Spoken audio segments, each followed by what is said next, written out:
Thank you for tuning in to the Light of Conscience podcast. I'm Laura Christine, your host, and today I am interviewing JC and Jen, two phenomenal Wayshowers that live in New Mexico, and we are discussing the first 9 of the 18 signs you're a Wayshower. I hope you enjoy this interview and discussion, and please join in the conversation with all of us in the Light of Conscience community free Facebook group. We'll see you there. Love itself is molding us into what we be. Why wait for tomorrow when right now we can be free? So break down your defenses and throw away your shield and give yourself this moment to believe in what you feel. All right, awesome. So again, I just want to thank you both so much for being here on the Light of Conscience podcast. And I also want to thank you for the idea to go over the 18 signs you're a Wayshower. Can you introduce yourselves? Because I don't know you very well. Sure. So I'll go first. I go by JC. My name is Jennifer Carbajal. I am the founder of Maya Life Resiliency. We have a program called ACE, Life Resiliency Hacks. And my gift to the world is just to help people find their inner strength to grow resilience and have a better life. And so that's a little bit about me. Hi, my name is Jennifer. I practice law and also helping JC set up her business. And she's so humble. She is like such a Wayshower. You're about to find out. I'm so excited to find out. So before we begin with the 18 signs, I'd love to hear your take on how you're a Wayshower, like, or when you realized that you're a Wayshower and how it kind of shows up for you. I've always, since I was a child, had dreams and then about things that would happen before they happened. So I've always had that ability to see into the future. So I knew as a child, but then when I was around 20 years old, I started seeing 1111 everywhere and 444. So one day I had no idea why I kept seeing these numbers. And this was, I would say, back in like 2002, maybe. I had never heard of Doreen Virtue. I had never, I didn't know anything about angel numbers. But one day I was driving down the road and a radio program. It was the only station in the entire place. I was in the middle of nowhere. And a radio program came on, and Doreen Virtue was speaking about angel numbers. That's when I found out what 1111 and 444 symbolized or meant, that they were angel messages. And that's been a recurring thing for many years for me. And I've found a lot of my spiritual community through the 1111 websites and groups.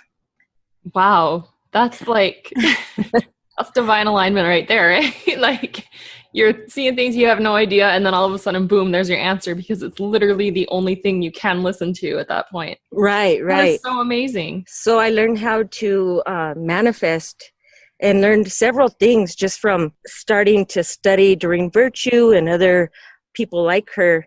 It opened up so many other doors, and I'm, of course, still a beginner on the path, but I feel like I've been guided for quite a long time. I saw JC's reaction there with beginner on the path. She's like, no. I know. Yeah, well, I my first instinct was like, she's been on this path for like 20 years. So the first instinct was like, well, not necessarily a beginner. But then the next thing that popped in my head was, aren't we all beginners, like in this human experience in life? Like even 20 years could barely scratch the surface. You know? Just that statement that she made, I found was, pretty philosophical, but that's just how I think. That makes a lot of sense. And actually, yeah, definitely. And I think a lot of Wayshowers have been showing the way for a really long time, but they might not have really stepped into their knowing or their conscious knowing of it right until recently. And then, of course, we're in the beginning stages. And like you said, there's limitless things to unwrap. Always. For sure. Yeah. Do you want to say anything about how you've Sure. figured out your Wayshower, JC? Yeah. So, Jen was talking about hers, and I was really thinking about mine while she was describing it. And I really didn't put all the pieces of the puzzle together really only until recently, maybe within the last few years.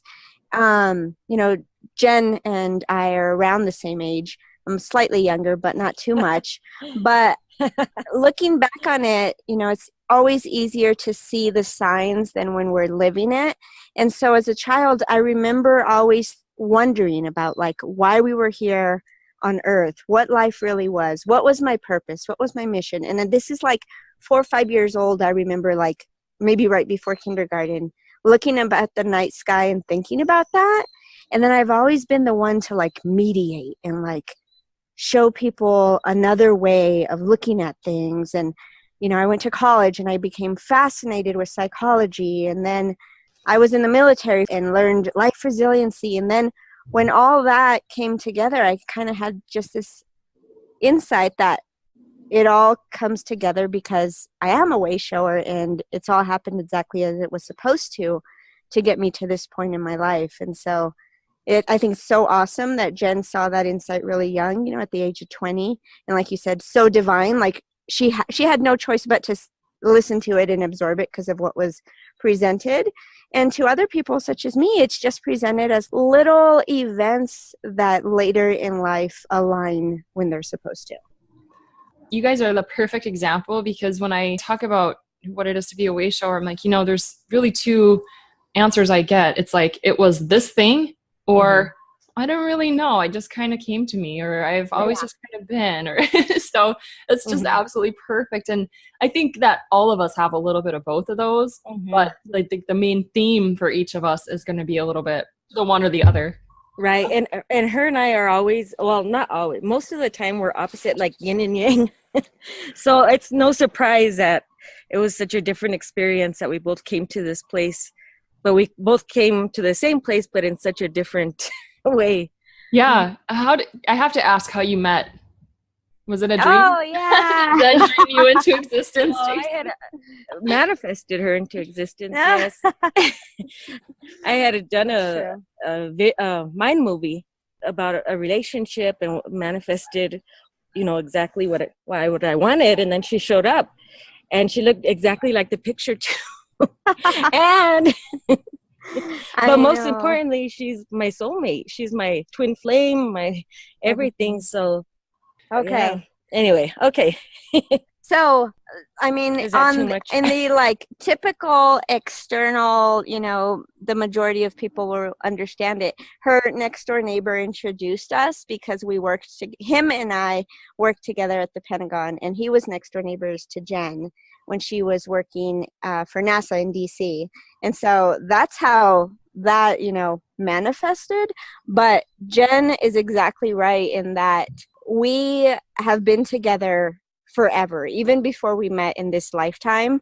The second that like we physically met in person, we just stared like it was incredible looking into each other's eyes, like the lifetimes flash before you, and it's like there you are. And like we were inseparable for 72 hours, and there's pictures of that night we met that look like we've been together for years.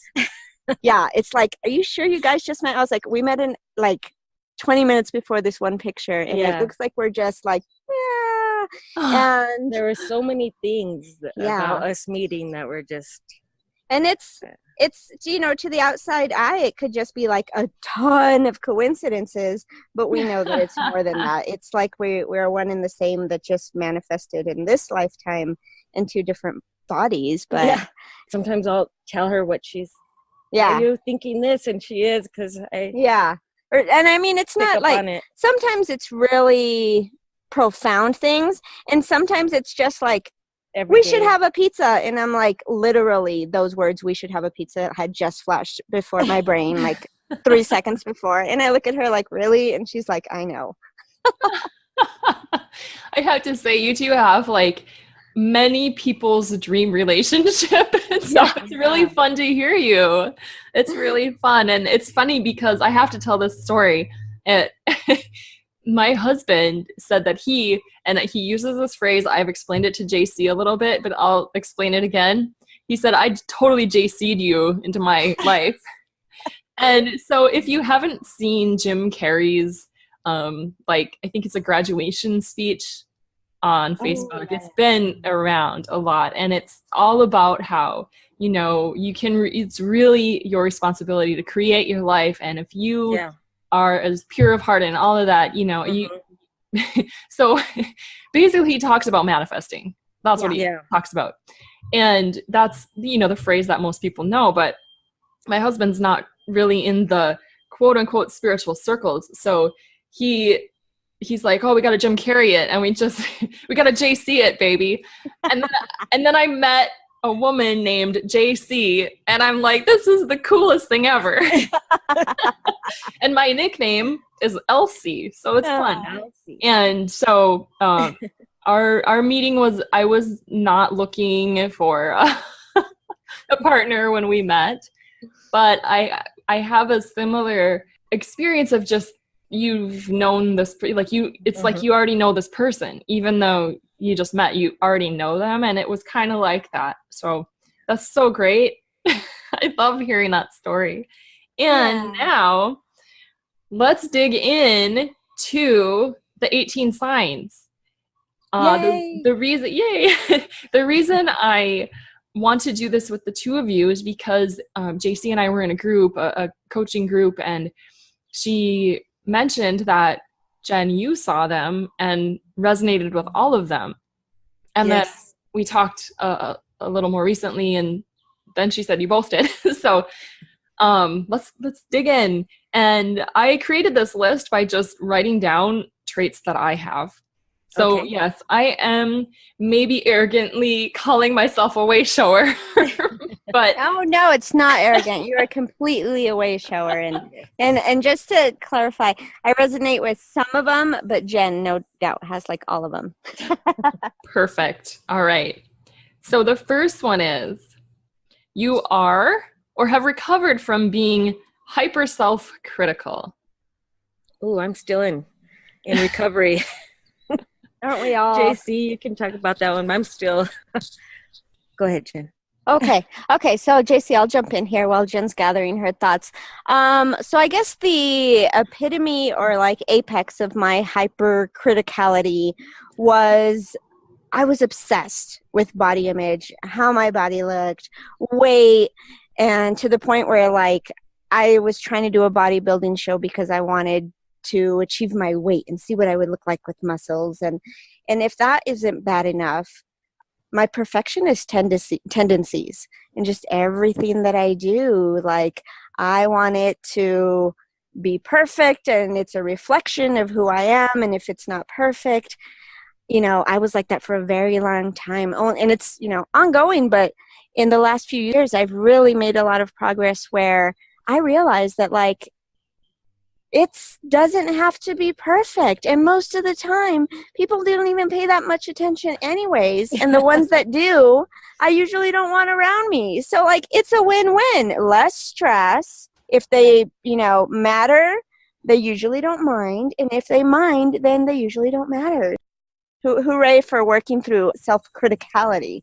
Because it's hard. It's a work in progress, always. It is. But we've decided that because I'm going to be turning 40, that the next 40 years, there's not going to be any self-critical thoughts. Well, of course, they're going to come up, but we're going to work through them, and we're not going to live like that anymore, beating ourselves up for past mistakes or things that weren't even our fault when we were young. We're just, we've decided to let all that go and to replace that with good things. Yeah, definitely love. And we remind each other that as long as our intentions come from a authentic place of love, then we really can't do any wrong. I love it. And it's so true. And it's kind of like, I think we're done already and we've only hit the first one. I know. How fun is this? Because of what you just said. It's like, oh, yes, that's true. For coming Yeah. from a place of love. Yes, What wrong not fear. can be Yep. done? Yeah. Yes. So the second one, you touched on it already, JC. I'm curious to know what Jen was like when she was a kid. You are or were an extreme perfectionist. Me too. Oh my God. Or rebel. This is perfect for Jen to take this one. I was a rebel. Oh, but I had fun. But yeah, me and my friends, we were quite the little rebels, but I dealt with quite a bit of trauma at a younger age. So that might have been part of me rebelling, but Well, tell them about all the fun things you did as a rebel. You I guys mean, you guys are so cute. You sound fine. You can have it in any ear that you want. we're trying to find this is going to be all edited. the right? best actually- place for the microphone. It is, but that's actually probably the best right there. Okay. Yes, I do edit. But Okay. this is so much fun that I kind of want to put this on YouTube. Oh no! Ooh, I didn't get No, I ready. won't. Hypercritical over here. Jen doesn't have perfect hair. So I don't think it looks wonderful. What are you talking about? It does. I it does. guess I'm not out yet. My Hypercritical. no, I'm not out yet about my gifts, Oh, she's Or coming out. my- She's coming out about her my gifts. spirituality. Well, I've good, never- because you're going to be on a podcast. Yeah, She yeah, knows that. yeah. I know that. And Okay, she's good. actually very excited about that. This Awesome. is part of the next chapter. It's just a video that I'm not. I'm so humbled and like honored that whatever I'm doing is part of your next chapter. That's just, Thank you. oh my God. Yeah. Yay. Do you want to tell her? Thank you for being part of it. Just to tell you like a little bit about the next chapter, Jen was listening in to my Broadcast to Badass podcast and got so inspired that she's now setting up her best life ever, because law is just not fulfilling and as satisfying as her true gifts and calling. And so we are in the process of downscaling the law practice to make space for her to Start writing. doing things of Mhm. this nature, following her spiritual gifts and sharing them with the world. Yes. Yes. I would listen in when Jen would be on her calls, and I got so inspired that she was gonna be living her best life. I thought, wow, why don't we both live our best life? She's like, Jen, I don't really love practicing the law. And I'm like, well, then don't do it. Live your best life. And so we're like, yes. So if you hear some noises in the background later, we're doing construction to set up her office downstairs in the house, and move this area to be our new outdoor office, and do, We're gonna work spiritual in work. nature. Yeah. Mhm. To that, I just have to say, let's all live our best lives and give a shout out. I want to give a shout out to Kimi and Pua's Broadcast to Badass podcast. I will put a link for that in the show notes. They also have a Broadcast to Badass program. It's a business. What would you call it? It's so much more than like a typical. Yeah, well, they do digital marketing, I think is their primary focus, digital marketing and graphics, but they also have this amazing like program to help you find your true passion and calling and build it into something that can, make you a business and to serve the world. And it's just amazing what they've done. It's highly recommended. Yes, it really is. So go and book a call with them and tell them you heard about them on the Light of Conscience podcast. Yes, absolutely. So I was definitely a perfectionist. I have a story. I was in kindergarten, so I was 5 years old, right? 5 years old. Mhm. My mom tells me that I was probably the most coordinated kid she'd ever met. I had a test, I guess you could call it, the next day in kindergarten gym class to bounce a ball 3 times. And I was absolutely beside myself, anxious about dribbling a ball 3 times. Like, what could happen to a 5-year-old that can't dribble a ball 3 times? Now, I don't remember this, but my mom sure does. So Poor thing. Yeah, it starts early. I went home in tears because I got a B like in the 5th grade. Yes, I know. I couldn't. Nope, I couldn't do it either. I couldn't get a B. Yeah. That's because we're above average, right? Yeah, for sure. I couldn't get a B either. I got C's. I'm just kidding. I didn't. Yeah, It's true though. It's like the Wayshowers have we either have that perfectionist streak or we have this rebellion. I think that all of us wish. I know for myself, when I was being perfectionist, I wish I could have just fucked it all and just do what you want and have fun. Yeah, but no, that's not what happened. It's okay. What about number 3? You're so empathetic that even hearing about others hurting can instantly depress you. That's me. Yeah, I've had to stop watching news because it affects me so much. And somebody told us, I can't remember, I wish I could. Somebody told us the last thing the world needs is more people suffering. Right now, we need people to lift the vibration, and we really need people to hold up that higher space right now. So I stopped watching the news and anything having to do with negative things I'm trying to stay away from, and just to hold a higher vibration. Yeah, this is JC. So I am not as strong in this. I am not as empathetic as, sometimes I even question should I be more empathetic? Because I have a pretty strong ability to not internalize. And so I am able to balance things. But I noticed that with Jen, she has such a big heart and is so empathetic that she pretty much takes on whatever discomfort that she's watching, and as if, almost as if it was happening to her. And so we have both made a concerted effort to protect that and to guard her energy from that. Because like she mentioned, if watching the news just makes one more person suffer, then that's not what's meant to happen. And maybe I watch it and she does something else to hold the light in the space and do things that would help others, to that higher frequency. So I think everyone's different in that. But yeah, this is definitely something that we're cognizant of and have to structure our lives around to protect ourselves and that energy for the world. Mm-hmm. That's so smart. And it's such a blessing that you have each other and you have each other's understanding about how each of you operate. And no, you're not empathetic enough. That's not, I'm kind of jealous of you. I totally resonate with not watching the news. I stopped watching the news years and years and years ago. And guess what? If there's something I need to know, Facebook will tell me. So I don't feel like I'm missing out on anything.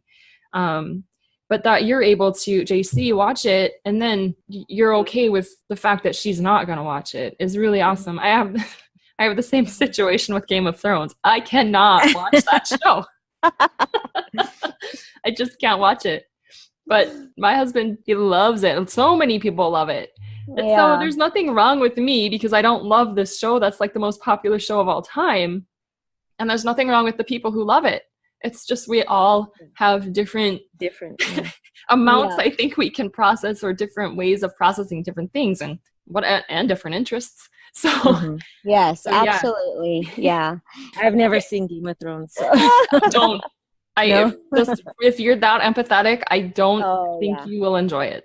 No, probably not. Yeah. And they do have some very graphic assaults. Oh no, I don't like it. It's terrible. I mean, to me, it's Anyways, Game of Thrones, HBO. You owe me a ton of money right now because I'm putting you out there. I am dissing you, but don't worry about it. Right. Number 4. Let's move on because I think we're gonna be talking for a while. This is gonna be more than one episode, but that's okay. I planned on that. You're so sensitive that you take things way too personally, either now or as a child. It's kind of similar to being so empathetic, but this one is more directed. If somebody says something to you, it affects you like they're stabbing your back. A family member just told me that yesterday that I'm too sensitive because of something. Taking something personal. Yeah. Something that was said that I'm too sensitive. But I don't think it's a bad thing to be sensitive. No. So, We saw a show recently about overly sensitive people, and that the fact that that trait doesn't necessarily have to have a negative connotation. It just means that you're more in tune with what's being put out there energetically, and that can actually be used as a gift for people that don't have that characteristic. But I think we both have that characteristic. We were both overly sensitive. And it's odd to say it to me because I've been raised where, everyone says, don't be so sensitive, as if it's a bad thing. And so still to say overly sensitive, my first inclination is to be like, no, I'm not, which in itself is showing that I am. But we go back to Don Miguel Ruiz's 4 agreements, don't take anything personally, because it always goes back to something that person is dealing with internally with themselves. And, whether it was you or somebody else, they would have had the same reaction. So it actually has nothing to do with us at all. And we try and remind each other. Yes. It's not an end destination to just, I've figured out, don't take anything personally, and then I never do it again. Of course not. It's a practice that we all have to work through in this human bodies and human experience. Absolutely. And yeah, that book, if you haven't read it yet, pick it up. It's the 4 Agreements. It's so easy to read. Yes. And that book was actually a prerequisite for me to read before I started my yoga teacher training program, my first one. And that was genius. And it's true. I mean, it's not a quote unquote yoga book, but the principles of it are very yogic. They're very energetic. Like, yes, don't take anything personally. Everybody, like literally everyone cares about themselves. Yes. They don't care about you necessarily. Like anytime I'm reacting, it's me reacting. You didn't cause it. Right? Yes. Right. Yes, because we have control over our reactions. And that's some of the stuff we talk about in life resiliency as well. And it's so refreshing once we actually make that connection and realize, hey, I don't have to be upset about this if I shift it and understand where someone's coming from. And we always do that too. We, if one of us is upset, we look at it and remind each other. Maybe it's something stemming within us. Yes. Yeah. So we examine that. Yeah, we're twin flames and soulmates and all in one, but we're human, so we still have our obstacles that we have to work through. And even with each other, when one of us is upset with something, we have to remind each other, like, okay, you're upset about this because of something that's going on with you, and we you don't say it like that. Yeah, well, but we make a concerted effort to try and recognize it. But yeah, we're human. I want to thank you for that authenticity there. That yes, you are soulmates and you're the perfect partners for each other, and you're still human, and yes, you might still have little skirmishes. Oh yeah. Because really, I think that's just a part of life and being human. It is. So it's part of growth. We're pushing each other to grow constantly, and that's how we want to continue being, is growing and growing. So of course there's going to be uncomfortable times and hard times when you're growing. That's yes.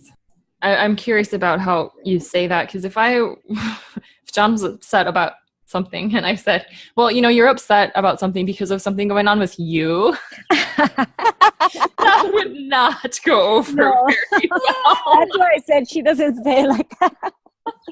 Yeah. You have to feel the energy, and if that message is not going to flow in that energy, it's better to just back away slowly. Yeah. Yes. Give it some time. Wait till there's no emotion in it, and then we discuss it like that. That's always the goal, is to deliver the message to each other without the emotional charge, because then it just does not resonate the same way. No. So let's move on to number 5. We're almost a third of the way done. You've been very judgmental of the world. Oh, yeah. Yeah, I have to. I call myself out. Yeah, that's another reason I stopped watching the news, because I found myself being very judgmental, and I know that that's not right. So yeah, it's another reason I stopped. Yeah. It takes a lot to try and understand where someone's coming from when your life experiences So different. and Mhm. perceptions of the world have been formed so drastically different than someone else's. Right. You know, unless we've walked in their shoes, we really don't know what they've been through and how they got to have these beliefs. And so it's so easy to just think they're wrong and we're right. But What we have done, I'm sorry, Jen. go ahead. What we have done is we've decided to look at it from a different perspective. The bad things that we see happening, I think they're an opening to something good. Yeah. At first, I was just in that fear mindset. I couldn't even see past the fear. But now that I've had time to meditate on it, reflect, I really think a lot of good things are happening based on this bad stuff that's occurring. But I think we're going to come out better. We have to grow from it. Yeah. So, And in order to grow, we have to do that work to try and understand, because we're never going to, together as a whole, become stronger if we just judge each other and don't try to understand. So, yeah, it's something that we work on all the time. And I think we all might know what you're talking about. And it's true. I know that. I think a lot of people and wayshowers in general go through the part of their life when they're maybe more conscious of the spiritual laws or the spiritual energies than a lot of other people are. And so then they think, and this is a mental thing, right? So we all go through these stages, but we come into our heads and we just think, what the heck? Like, why don't these people see this? Well, that is just so, it's revolting. Nobody wants to be around somebody that thinks that way. no. And I know I've done it. And, you know, luckily I have a very awesome family that is, I think they're wayshowers in that they just come from love, and they, you know, they're not necessarily teachers, quote unquote, or anything like that, but they've always been very tolerant and very loving and very, you know, everyone is welcome to be who they are, you know, as long as they're not hurting anyone. Yeah. And, you know, I just remember I was very fortunate earlier in my life, and I was able to get a Prius, and it was like my dream car, you know, like this eco-friendly kind of, not really, but, but the perception is, and it's, you know, it's cute, and I really loved my Prius. In fact, I'd like another one. But, well, we have one. We have one. I'm so happy that you have a Prius. Of course we have a Prius. I know, right? I mean, come on. But my mom was she just said, you know, just make sure you don't, you know, get a big head about owning a Prius, or like, you know, think that you're better because you have a Prius. And I'm like, what are you talking about? But because I didn't feel that way, but I can see how people's perceptions of me would be that. Yeah. It was that stage of my life where I was learning all this stuff about all the spirituality, and it was making so much sense to me. And finally, things were making sense to me. So now that things were finally making sense to me, I was like, come on, everybody. Don't you see this? Look at what I've been stopped from because other people didn't show me this. And now and I was this victim before, and all, you know, it's all this stuff. But we eventually do need to get through it and realize that the world is the world, and it's how it is because it's just how it is. And there's really no right or wrong. When you can come to that place where you get so into the laws of the universe and spirituality and all of that, there really isn't. Everything just is. Yeah. Exactly. And we're all on different paths with different experiences. And it's not for us to judge where someone is in that path, whether it involves spirituality or not. It just is. Yep. How about this one? You've felt misunderstood throughout your life. Oh, yeah. I've always felt like I didn't fit in. At first it was in school because I thought it was like ridiculous. I wasn't learning anything. I was, you know, I just got bored. I didn't feel challenged till I got to college. Then once I started taking like philosophy and all these classes that I liked, then I did good. Yeah, that's mine. Go ahead, Jen. Yes. I don't know. I think this one's a little more you than me. We talked about this the other day, I think. And I think I've gone through, my path included more of feel like I wanted so bad to fit in and feel like I belonged that I did what I was supposed to do. And I got I joined the military because I wanted to give back to this country because my family is immigrants. And then in the military, I did what I was supposed to get promoted. And then I got the car and I got the house. And then it was, okay, I have all these external boxes checked, but I don't like how I look. So let me work on that. And I, struggled with that.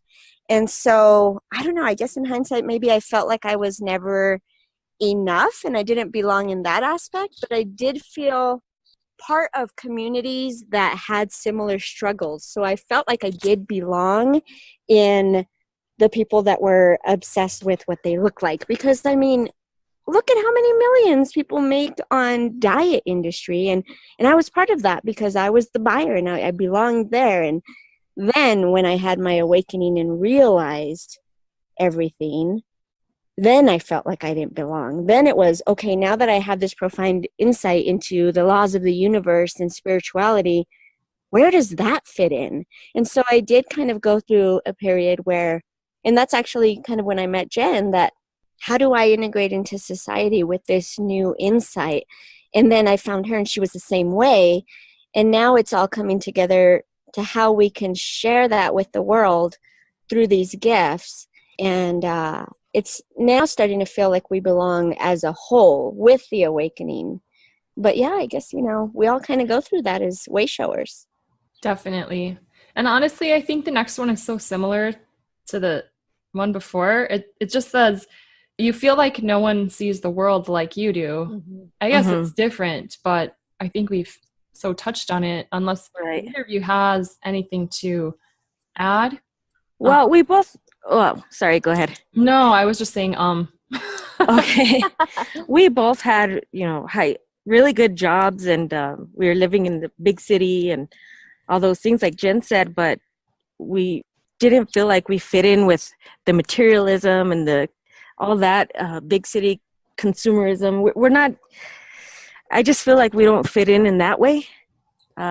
We left our jobs and, scaled down a lot because we figured that our relationship is the most important thing in our family. It's not about, to us, it's not about how much money we were making or, where we were living. Now we're happy. We're not making what we were, but we're happy and we're living we're out in nature more and by our family. So in that way, I feel like we're maybe a little different than some.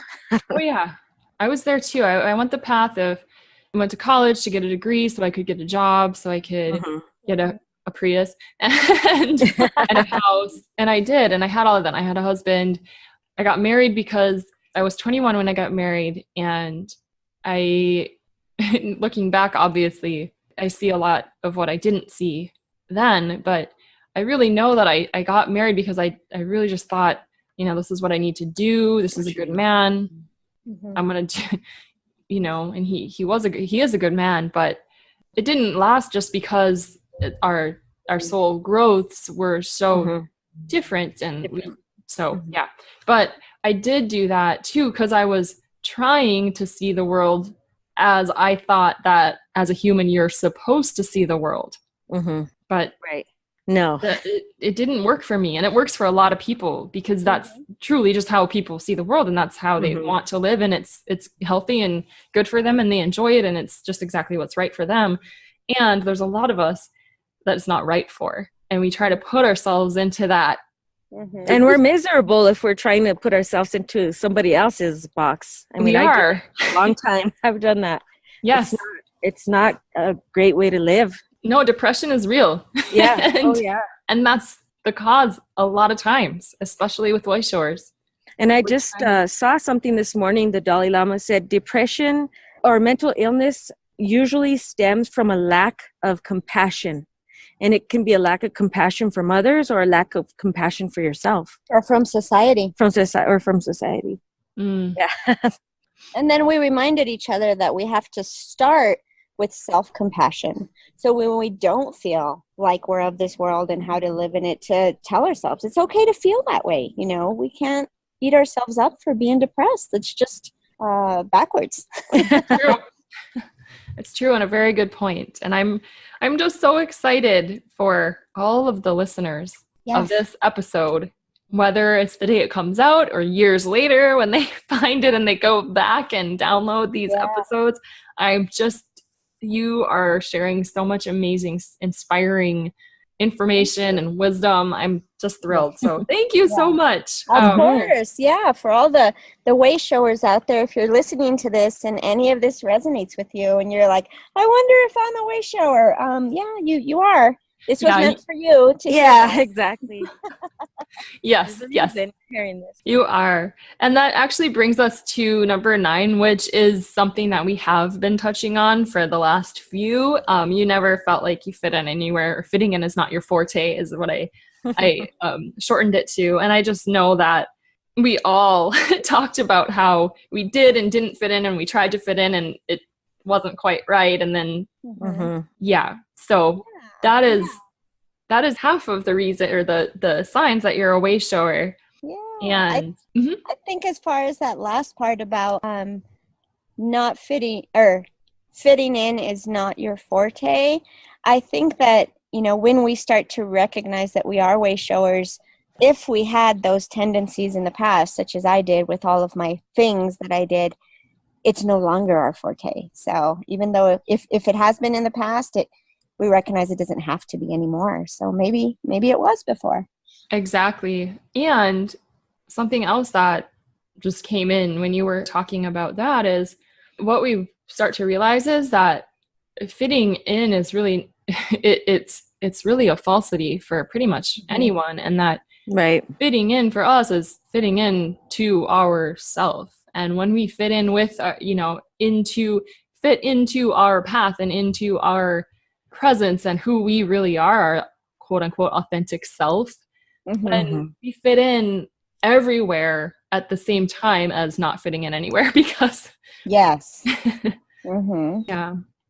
And that's going to be a wrap for the first 9 signs. Thank you again, as always, for tuning in to the Light of Conscience podcast. This interview has been with JC and Jen. They will return next week for the back 9 of the 18 signs you're a Wayshower. We do hope that in the meantime, you join us in the Light of Conscience community on Facebook. Search for it there, or it's bit.ly/LOC community. And if you are a Wayshower looking for extra support to really follow that heart path and know that someone has your back, please find us in Club LC for anchoring the light of conscience into yourself, following that light, shining it out for others to follow theirs as well. The URL is bit.ly/club LC. Make sure the LC is capitalized because it stands for Light of Conscience. And Laura Christine. Until next time, have a beautiful day, and we'll see you in the Light of Conscience. And let's make love to the beauty of the lives we meant to live, and bathe in the creation of the gifts we seek to give. It's enough to sit and listen, it's enough to say good try. Don't know about tomorrow, but right now